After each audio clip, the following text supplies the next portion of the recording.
Kebijakan akuntansi berikutnya yaitu laporan keuangan harus disusun dalam bahasa Indonesia. Selamat berjumpa kembali di kanal Posting Rules. Assalamualaikum warahmatullahi wabarakatuh. Selamat siang. Salam Posting Rules. Sobat Posting Rule, pada episode kali ini saya akan membahas tentang kebijakan akuntansi pemerintah pusat. Kebijakan akuntansi pemerintah pusat diatur dalam Peraturan Menteri Keuangan Nomor PMK 225/PMK 05 tahun 2019.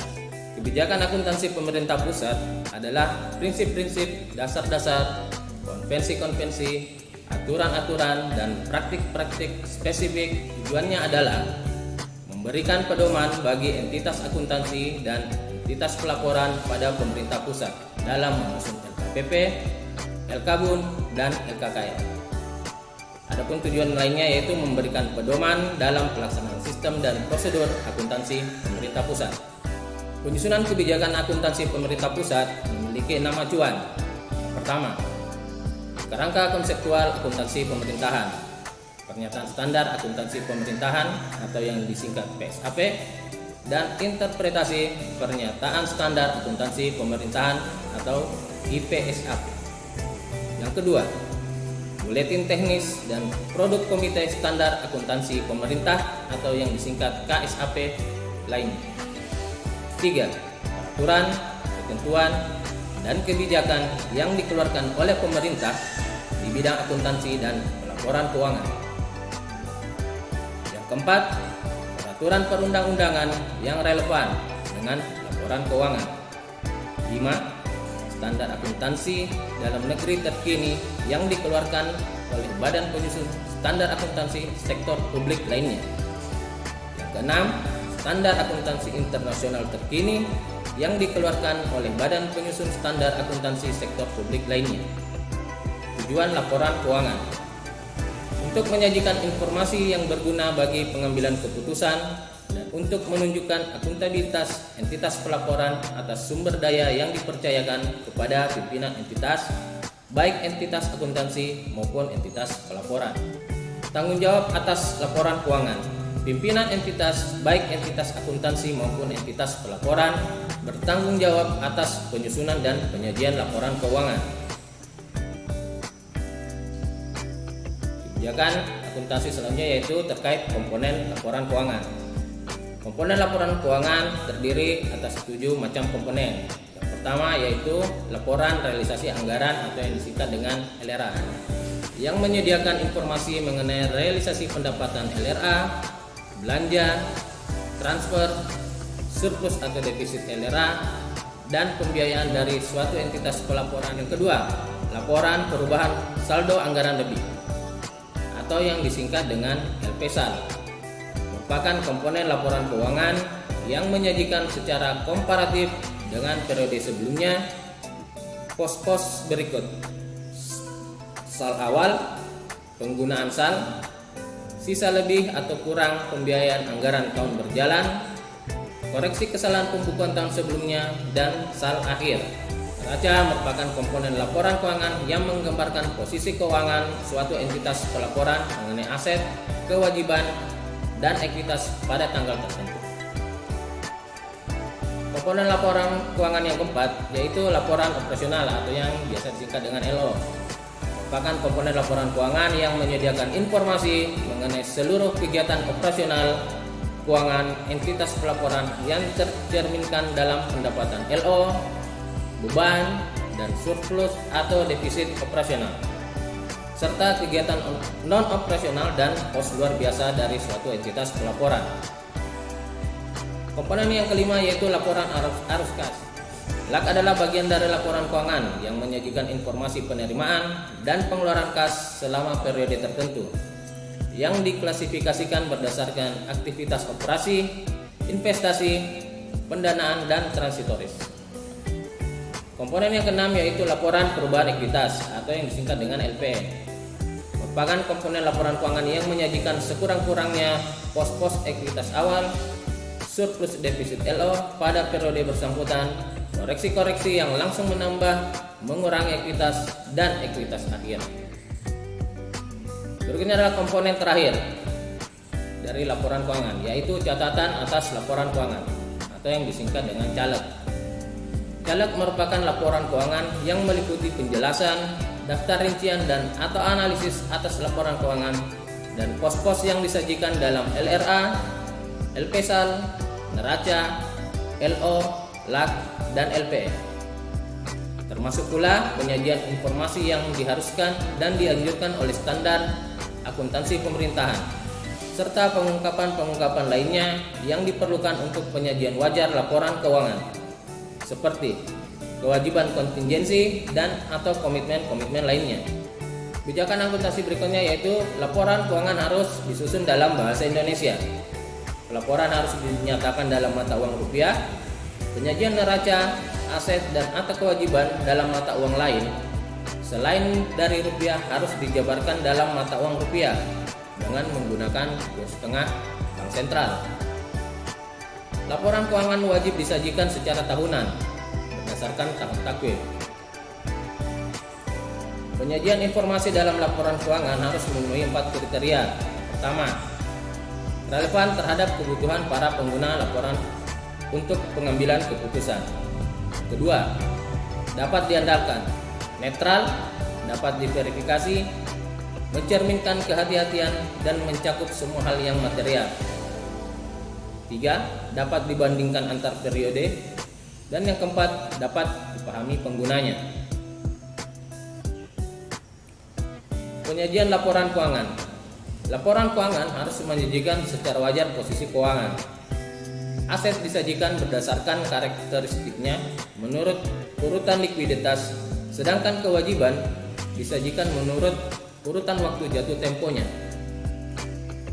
LO menggambarkan pendapatan dan beban yang dipisahkan menurut karakteristiknya dari kegiatan utama atau operasional entitas.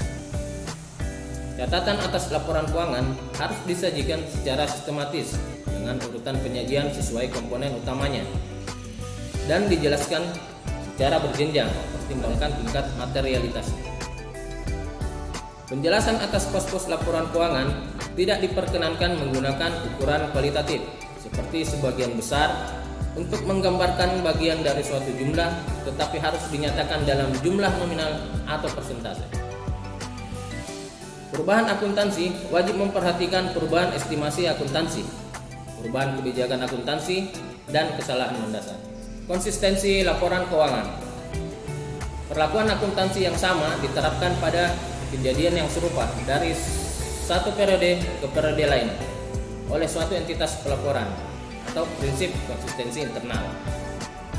Penyajian dan klasifikasi pos-pos dalam laporan keuangan antar periode harus konsisten, kecuali 1. Terjadi perubahan yang signifikan terhadap sifat operasi entitas pemerintahan. 2. Perubahan tersebut diperkenankan oleh pernyataan standar akuntansi pemerintahan atau PSAP. Apabila penyajian atau klasifikasi pos-pos dalam laporan keuangan diubah, maka penyajian periode sebelumnya tidak perlu direklasifikasi, tetapi harus diungkapkan secara memadai di dalam caleg, materialitas dan agregasi. Penyajian laporan keuangan didasarkan pada konsep materialitas.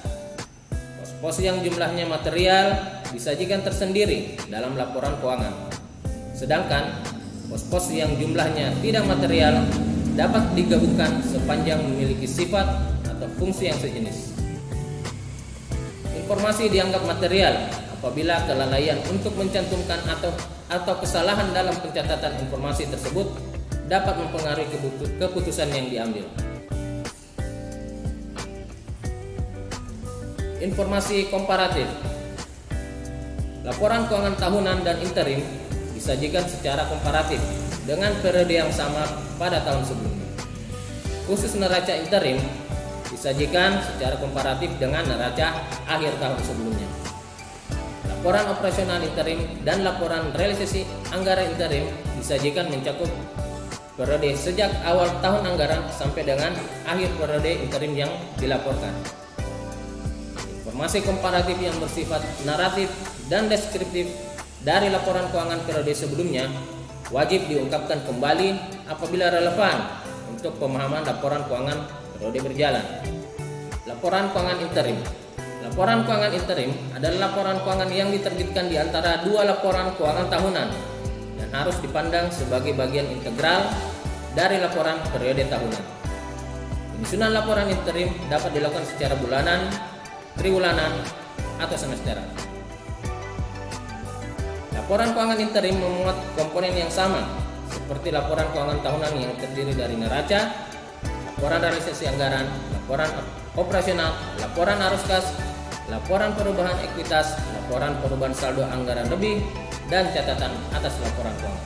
Kebijakan selanjutnya terkait laporan keuangan konsolidasi. Yang pertama, transaksi dan saldo resiprokal dieliminasi. Sepanjang transaksinya secara sistem dapat diidentifikasi dan nilainya dapat diukur secara handal. Yang kedua, prosedur eliminasi transaksi dan saldo resiprokal dikembangkan secara bertahap. 3. Eliminasi dilakukan dengan menggunakan jurnal dalam sistem akuntansi dan pelaporan keuangan pemerintah pusat. Yang keempat, proses eliminasi belum dapat dilakukan melalui sistem, maka proses eliminasi dilakukan secara manual pada tingkat konsolidasian LK-BUN dan atau LKPP. Yang kelima, dalam hal diperlukan, prosedur eliminasi dapat diatur lebih lanjut dan dilakukan hanya untuk hal-hal yang material. Eliminasi tidak dilakukan untuk akun-akun LRA karena merupakan pencerminan dari pertanggungjawaban pelaksanaan APBN. Yang ketujuh, untuk tujuan konsolidasi, tanggal penerbitan LK-BUN dan LKPP pada dasarnya harus sama dengan tanggal penerbitan LKKL. Yang kedelapan, laporan keuangan konsolidasian disusun dengan menggunakan kebijakan akuntansi yang sama untuk transaksi, peristiwa, dan keadaan yang sama atau sejenis.